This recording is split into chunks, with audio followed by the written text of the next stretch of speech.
Hello दोस्तों, कैसे हैं आप लोग। स्वागत है आपका मेरे यूट्यूब चैनल तकड़ समाधान में। तो दोस्तों, आज मैं बात करूंगा अल्मोड़ा ज़िला भाग 7 के बारे में।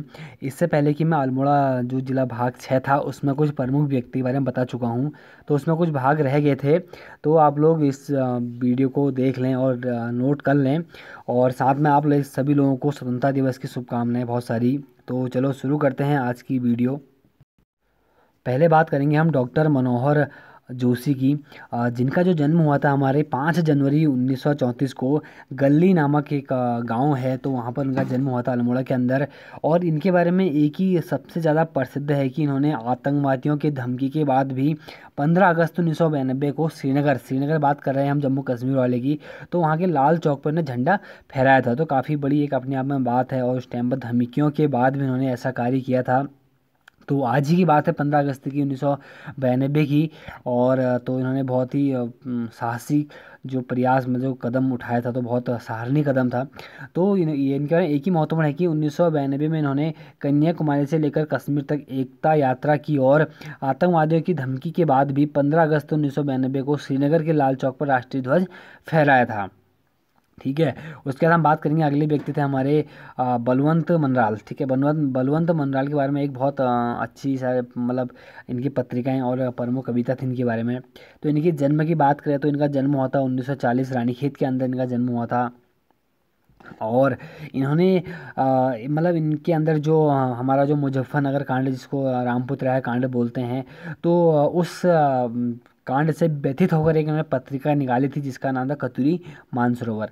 तो क्वेश्चन आता है कि मुजफ्फरनगर कांड से व्यथित होकर पत्रिका का प्रकाशन किसने किया था, तो बलवंत मनराल ने किया था। कौन सी वो पत्रिका थी, तो कौन सी थी, कतूरी मानसरोवर थी। ठीक है। और इनकी प्रमुख कविता थी हमारी, वो थी हमारी क्या, पहाड़ के आगे भीतर पहाड़, जो कि हमारे जो उत्तराखंड पर आंदोलन हुए थे हमारे, तो उन पर केंद्रित हमारी क्या है कि कविता है। ठीक है। तो बहुत महत्वपूर्ण है कि बलवंत मनराल की कौन सी प्रमुख पत्रिका है या प्रमुख कविता कौन सी है या किसकी ये है। उसके बाद हम बात करेंगे मुंशी हरिप्रसाद टमटा की। मुंशी हरिप्रसाद टमटा की में बात करें तो इनका जन्म जो हुआ था हमारा 26 अगस्त 1888 को जन्म हुआ था इनका। और इनका जो मुख्य संयोग था वो था टमटा सुधार सभा का गठन। ठीक है, जिसमें कि इसको शिल्पकार सभा के नाम से बाद में जाना गया। तो उसका गठन किया था उन्होंने 1905 में। और इन्होंने क्या किया था कि दलित वर्ग को शिल्पकार नाम दिलाने में इनका एक बहुत ही महत्वपूर्ण योगदान था। ठीक है। और इनके द्वारा ही समता का प्रकाशन किया था। हालांकि समता के प्रकाशन में बहुत सारे लोग थे, लेकिन फिर भी जो समता का प्रकाशन किया था उसमें इनका महत्वपूर्ण योगदान था 1934 के अंतर्गत। तो इनके बारे में एक ही महत्वपूर्ण है कि शिल्पकार मतलब जो टमटा सुधार सभा गठन किया था वो किसने किया था, और उसका शिल्पकार सुधार जो टमटा सुधार सभा था उसका जो अन्य नाम था वो क्या था। ठीक है। और दलित वर्ग को शिल्पकार नाम दिलाने में महत्वपूर्ण योगदान किसका रहा, तो वो मुंशी हरिप्रसाद हमारे टमटा ही थे। ठीक है। अब आप थोड़ा सा अब आगे बात करेंगे। अब बात करें यशोधर मटवाल जी की। यशोधर मटवाल जी का जो जन्म हुआ था दोस्तों, वो हुआ था हमारे 6 जून 1939 को जन्म हुआ था। जिसको नहीं दिख रहा लिख देता हूँ मैं, 6 जून। ठीक है, 6 जून 1939 में इनका जन्म हुआ था। उसके बाद बात करें कि इनके द्वारा एक प्रमुख हमारे लोक संस्कृति संग्रहालय की स्थापना की गई थी 1983 में। तो वो की गई थी हमारे खुटानी भीमताल के पास। ठीक है, खुटानी भीमताल में।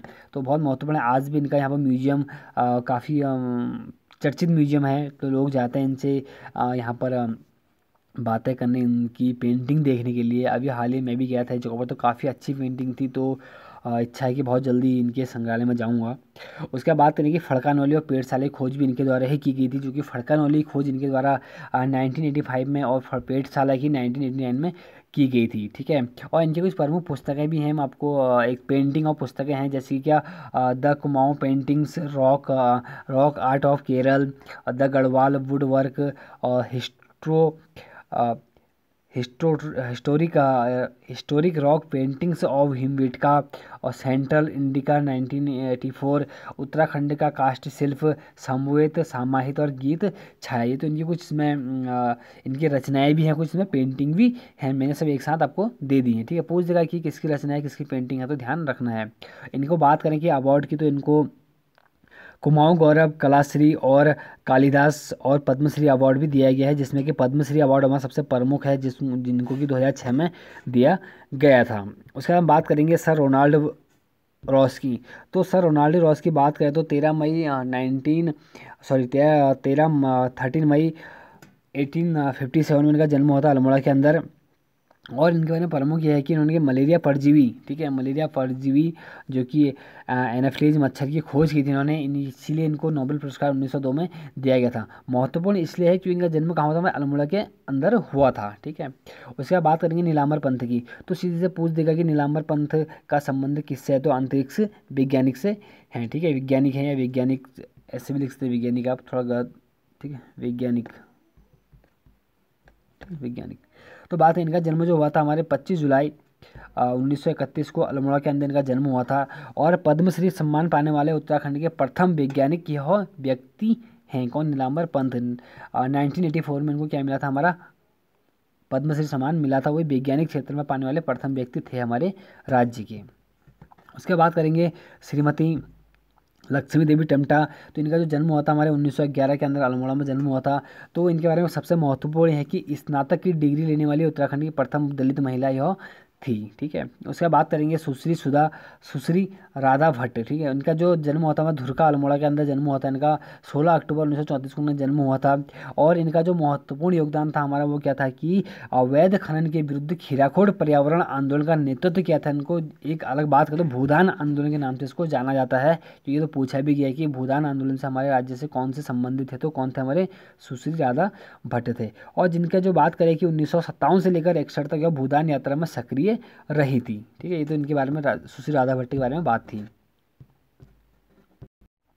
अब बात करेंगे कैप्टन भावना गुरनानी की, जिनका जो जन्म हुआ था हमारे, वो हुआ था हमारे कहाँ पर, एक हमारा सुरी गांव है अल्मोड़ा के अंदर, 1972 में इनका जन्म हुआ था। और जो कि यह जो कैप्टन भावना गुरनानी थी, यह उत्तराखंड की पहली सैन्य अधिकारी थी, जिनका जो संबंध हमारे कहाँ से, अल्मोड़ा से ही है, ठीक है। उसके बाद बात करूंगा कि मेजर कुमारी माया टेम्टा की। तो जो कि हमारी विश्व बोलो या भारत बोले उत्तराखंड की पहली महिला मेयर जनरल रही हैं, ठीक है। कौन सी, अ, मेजर जनरल कुमारी माया टमटा, ठीक है। उसके बाद करें कुंती वर्मा की। तो कुंती वर्मा का जन्म भी अल्मोड़ा के अंदर 1906 में हुआ था। और जो कि इनका जो प्रमुख योगदान था वो था कि 1932 में विदेशी वस्त्रों के खिलाफ जो धरना था वो बहुत महत्वपूर्ण था। और इन्हीं के द्वारा अंग्रेज सरकार के द्वारा इनको ही जिंदा या मुर्दा पकड़ो का आदेश दिया गया था। ये हमारी कौन थी, कुंती वर्मा ही थी। इनके बारे में अजय राउत के बारे में बहुत डिटेल से लिखा हुआ है, तो अगर जिसके पास अजय राउत है तो वो पीछे लास्ट में वहाँ पर दिया गया है जहाँ पर प्रमुख व्यक्ति हैं, तो उसमें पढ़ रहे हैं। उसके बाद करें कि गौरी दत्त पांडे या गौरदा की। तो इनकी बात करूं गौरदा की, तो इनका उपनाम गौरदा है। इनका जन्म 1872 में पटिया गांव अल्मोड़ा के अंदर हुआ था और 1939 में इनकी मृत्यु भी हो गई। और बात करें कि इनकी जो प्रसिद्ध रचना थी हमारी, एक थी हमारी चाय लीला, दूसरी थी हमारी कौन सा, हमरो कुमाऊं, ठीक है। इनकी क्या थी, प्रसिद्ध रचना इनकी ये थी। उसके बाद करेंगे हम बद्रीनाथ पांडे की, ठीक है। बद्रीनाथ पांडे के बारे में बात करें तो कहने के लिए तो इनके बारे में बहुत कुछ है, लेकिन फिर भी मैं संक्षिप्त बात करूंगा।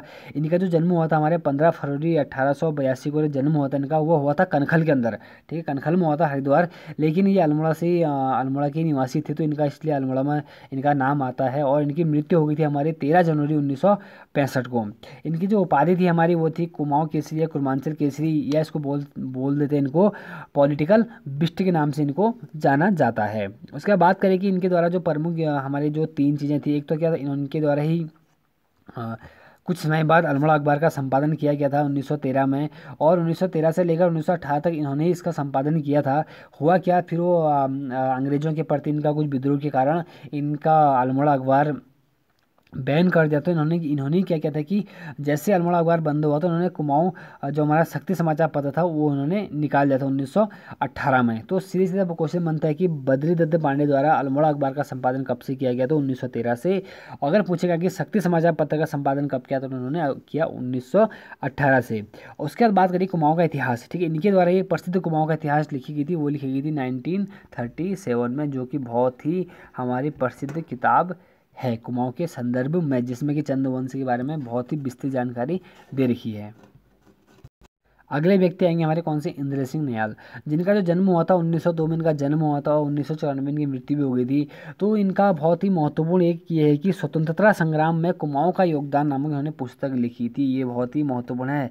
कोई तो सर क्वेश्चन एक बार आ भी गया एग्जाम में कि कुमाऊं का योगदान पुस्तक किसने लिखी है, तो इंद्र सिंह नयाल द्वारा लिखी गई है। और कब लिखी गई है पुस्तक, तो 1973 में यह पुस्तक लिखी गई है। और इनके द्वारा एक खटीमा हाई स्कूल की स्थापना भी की गई थी। कब, 1955 के अंतर्गत। या खटीमा में ही खटीमा हाई स्कूल की उन्होंने स्थापना करी है। कब करी है, 1955 में करी है। ठीक है। और बात करें कि स्वतंत्रता संग्राम में कुमाऊं का योगदान, तो पुस्तक इंद्र सिंह नियाल द्वारा एग्जाम में पूछी गई है। अब बात करें प्रसून जोशी की, तो प्रसून जोशी हमारे हमारे सेंसर बोर्ड के भी अध्यक्ष हैं। इनका जन्म हुआ था हमारे 16 सितंबर 1968 को जन्म हुआ था। ये एक जो गीतकार और सिनेमा से संबंधित है। इनको द एड गुरु नाम से प्रसिद्ध है। इनके द्वारा बहुत सारे एड बनाए गए हैं, इसीलिए इनका नाम द एड गुरु रखा गया है। ये भी एग्जाम में पूछ लिया गया है, द एड गुरु के नाम से किसे जाना जाता है, तो प्रसून जोशी को। उसके बाद बात करेंगे हम देवकी नंदन पांडे की। देवकी नंदन पांडे का जन्म हुआ था रानीखेत के अंदर, और इन्होंने बहुत सारे स्कूल की स्थापना की थी। लेकिन इनके बारे में ज़्यादा जानकारी तो मुझे कुछ है नहीं, लेकिन इतना ही बोलूँगा कि इनको कुमाऊं के गांधी के नाम से चर्चित व्यक्ति हैं। ठीक है, DN पांडे, देवकी नंदन पांडे। ठीक है, कुमाऊं के गांधी के नाम से। अब बात करेंगे हम आयरिस पंथ की। आयरिस पंथ की बात करूँ तो 13 फरवरी 1905 को इनका जन्म हुआ था अल्मोड़ा के अंदर, और 1990 में इनकी मृत्यु भी हो चुकी है। इनका जो प्रमुख योगदान क्या था कि अल्मोड़ा की बेटी और पाकिस्तान की बहू नाम से यह चर्चित महिला है। ठीक है। और इन्होंने क्या किया था कि जो हमारे पाकिस्तान की जो प्रथम प्रधानमंत्री थी लियाकत अली, तो उनसे शादी की थी। ठीक है। उसके बाद ही पाकिस्तान की पहली महिला राजदूत और गवर्नर बनने वाली प्रथम महिला भी थी। तो बात करें कि पाकिस्तान की प्रथम जो प्रधानमंत्री लियाकत अली खान की पत्नी, और पाकिस्तान की पहली महिला राजदूत और गवर्नर बनने वाली पहली महिला थी। कौन थी, हमारी आयरिस पंथ। उसके बाद करें, अगला टॉपिक है शेर सिंह बिष्ट, जिनको अनपढ़ के नाम से इनको जाना जाता है। तो एक बार किसी ने इनको अनपढ़ बोला था, तो तभी से इन्होंने अपने पीछे अनपढ़ ही लगा दिया था। इन्होंने अनपढ़ कहने का बुरा नहीं माना था, इनको अच्छा लगा तो इन्होंने अनपढ़ ही अपने पीछे लगा दिया। इनका जो जन्म हुआ था हमारे, वो होता 1935 के अंदर माला गाँव अल्मोड़ा में इनका जन्म हुआ था। उसके बाद बात करेंगे कुमाऊनी के आधुनिक युग का वास्तविक आरंभ इन्हीं के समय को माना जाता है। जो कि कुमाऊनी के आधुनिक युग का वास्तविक आरंभ, कह रहा हूँ कि इन्हीं के समय को माना जाता है। इन्हीं के द्वारा कुछ प्रमुख कविता संग्रह लिखी गई थी, जैसे कि हमर मैं बाप, दीदी बैणी, हंसने बाहर। तो ये कुछ ऐसे कुमाऊनी में थी। ठीक है, इसलिए बहुत नाम अलग से हैं कि क्या लिखा कि हमर में बाप, दीदी बैणी और हंसने बाहर। और इन्हीं के द्वारा ही 1981 में मेरी लटी पटी नाम से कविता प्रकाशित हुई थी, जो कि काफ़ी चर्चित कविता उस समय की रही थी। ठीक है। अब बात करूँ मैं एक प्रसिद्ध व्यक्ति हमारे, कौन थे, हमारे जीवन सिंह बिष्ट। देखिए दोस्तों, जीवन सिंह बिष्ट के बारे में अभी पूर्वासी पत्रिका से पढ़ रहा था, तो काफ़ी इनके बारे में ऐसी रोचक तथ्य लिखे थे कि इन्होंने अपने एक कुमाऊनी मूवी के लिए, कुमाऊनी फिल्म, फीचर फिल्म के लिए इन्होंने अपनी नौकरी छोड़ी। उसके बाद मतलब कैसे कैसे इन्होंने संघर्ष किया, उसके बाद कैसे इन्होंने ये फिल्म रिलीज करी, जो कुमाऊनी की जो प्रथम फिल्म थी मेघा। तो काफ़ी, अगर पूर्वासी कोई पत्रिका अगर अल्मोड़ा से निकलती है, जो अगर कोई पढ़ना चाहे तो पढ़ लेना, तो काफ़ी विस्तृत जानकारी इनके बारे में दी गई थी उसमें। तो इनके बारे में महत्वपूर्ण यह है कि इनका जन्म हुआ था 30 मई 1950 को जन्म हुआ था इनका, और 8 जनवरी 2016 की इनकी मृत्यु भी हो चुकी है। जो कि एक निर्देशक और रंगकर्मी के नाम से जाने जाते हैं। इनका यह था कि कुमाऊनी की जो प्रथम फिल्म थी, फीचर फिल्म मेघा, तो इनके द्वारा प्रकाशित या बनाई गई थी। तो उनका वो सन था 1987। ठीक है। और 1987 से पहले क्या हुआ था कि हमारी पहली गढ़वाली फिल्म जगवाल 1983 में निकल चुकी थी। उसके बाद घर में दूसरी फिल्म आई थी, और कभी सुख कभी दुख गढ़वाली तीसरी फिल्म आई थी। तो उत्तराखंड में आने वाली ये चौथी फिल्म थी, और जिसके जो वो थे जीवन सिंह बिष्ट हमारे निर्देशक, और बहुत महत्वपूर्ण थे। बाकी इनके मतलब होता ही है, एक फिल्म बनने में तो बहुत सारा योगदान होता है। तो मतलब इन काफ़ी संघर्ष करना पड़ा, किसी ने इनका साथ नहीं दिया था। इनके जो एक आध दो दोस्त थे उन्होंने साथ दिया था।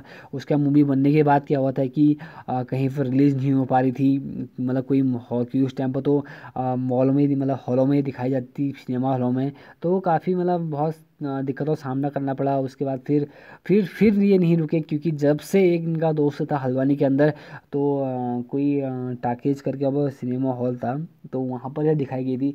जब दिखाई गई तो काफ़ी लोगों को पसंद आई। उसके बाद तो फिर इन्होंने पीछे मुड़ के नहीं देखा, और काफ़ी इन्होंने मतलब कुमाऊनी के क्षेत्र में काफ़ी इन्होंने काम किया। तो इनके द्वारा एक इनके मृत्यु से पहले एक फिल्म प्रसिद्ध मूवी और निकली थी, और जिसका नाम था जय श्री राजवंशी गोलू देव। ठीक है, तो ये भी बहुत महत्वपूर्ण है। जय श्री राजवंशी गोलू देव किसकी प्रसिद्ध फिल्म थी? तो किसकी थी? जीवन सिंह बिष्ट के द्वारा ही बनाई गई थी। और मेघा तो कब बनाई गई थी? 1987 में बनाई गई थी। उसके बाद करूँ डॉक्टर लक्ष्मीदत्त जोशी की। तो डॉक्टर लक्ष्मीदत्त जोशी की बात करूँ तो इन्होंने क्या किया था कि श्रीमद् भगवद गीता और मेघदूत का कुमाऊनी अनुवाद किया था। ठीक है, ये बहुत महत्वपूर्ण है। उसके बाद बात करेंगे गोपाल बाबू गोस्वामी की। तो इनको कुमाऊं का चंचल गाय के नाम से जाना जाता है। गोपाल बाबू गोस्वामी के तो बहुत सारे गाने भी हैं। अब मैं गाता, लेकिन वीडियो बहुत लंबी हो जाएगी क्योंकि इतना समय है नहीं। तो ये बहुत बहुत बहुत ही अच्छे अच्छे गाने हैं इनके, तो अभी सर्च मार लें कोई यूट्यूब पर देखने के लिए। उसके बाद एक है हमारे ज्योतिषाचार्य लक्ष्मीदत्त जोशी, जिनको अल्मोड़ा पंडित के नाम से इनको जाना जाता है। ठीक है, तो अल्मोड़ा पंडित के नाम से किसे जाना जाता था? ज्योतिषाचार्य लक्ष्मीदत्त जोशी। तो दोस्तों ये था आज अल्मोड़ा ज़िला भाग 7। इसके बाद मैं कुछ नया ज़िला शुरू करूँगा, और तब तक बने रहें आप यूट्यूब के साथ। थोड़ा सहयोग नहीं मिल पाता लगता है मेरे को आप लोगों का, तो इसीलिए मैं भी थोड़ा अपने हिसाब से चलते रहता हूँ, क्योंकि इतना समय मेरे पास भी होता नहीं है। तो जो भी है, चलो अपना सहयोग बनाए रखें। मिलते हैं फिर एक अच्छी सी वीडियो के साथ, तब तक के लिए नमस्कार।